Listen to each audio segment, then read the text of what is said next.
In today's episode, I want to focus on a couple of simple but important reminders prompted by some time away last week.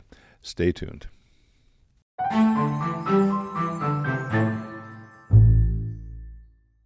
Hello, friends. Pastor Tim Westermeyer here, Senior Pastor of St. Philip the Deacon in the western suburbs of Minneapolis. Good to be with you as always. We took last week off. I was out of town for most of the week. And again, I've talked about this before. That's a little atypical. I feel like I get a little bit out of the rhythm. But I want to say, one of the things I want to say is that's a good thing.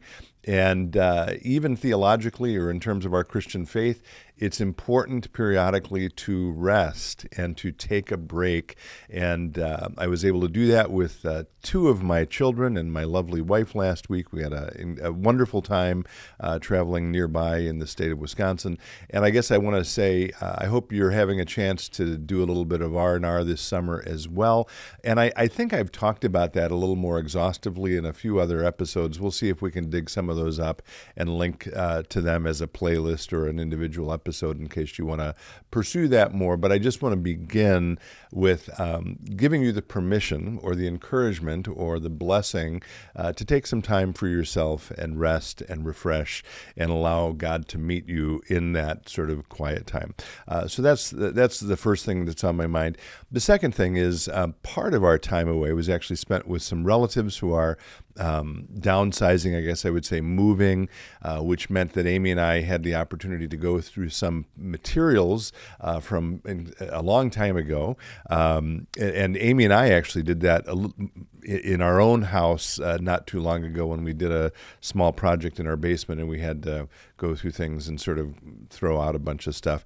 And this is a simple but important point. As I was going through some of those materials, these were programs and letters and emails that these family members had saved, photographs, correspondence, all kinds of things.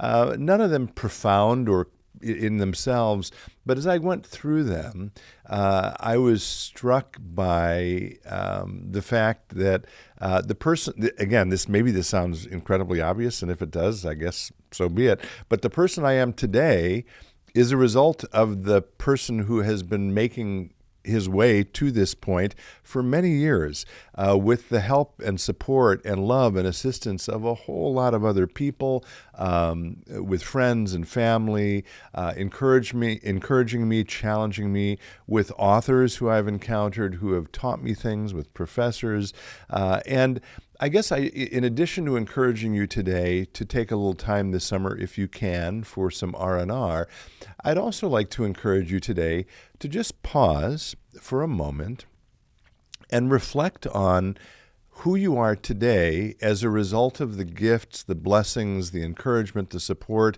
of other people who have walked alongside of you in your life.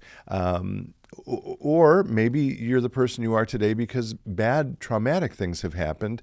How have those events changed you, and how have you perhaps overcome them with the help of other people or with God's help? I just think it's important, I was struck by realizing profoundly that I think one way to talk about it is recency bias. We sort of think of things that have happened recently as being the most important because they're right now. I don't know if I'm using that phrase in exactly the right way, but I was just reminded of how incredibly foundational all of the events, all of the people, all of the experiences I've had in my life have brought me to where I am today. And I found myself just feeling profoundly grateful for all of those, for bringing me to this point. And so again, I would encourage you to pause today and give thanks for all of the events and activities and people who've made you what you are. That's the main thing I wanted to say. Final quick thing I'll point out. This coming weekend in worship, the gospel reading is the story of the Good Samaritan, which I will be preaching on. I think I will anyway. We haven't gotten to the weekend yet, but that's my assumption. So, that is probably one of the best known stories ever told And I would be interested, if you are so inclined, I've mentioned this before, but I'll mention it again, if you can get back to me before the weekend, if you have questions about that narrative, or things you'd like teased out about it, or if there's a quandary about it that you've never really understood, could you let me know that, so that as I'm preaching about it, I can maybe be responsive to some of the questions you have about that really important, beautiful story told by Jesus 2,000 years ago. So that's what I wanted to share with you today. I hope the summer is treating you well. It's good to be back with you. And until next time, as always, be well, stay in touch, and God bless.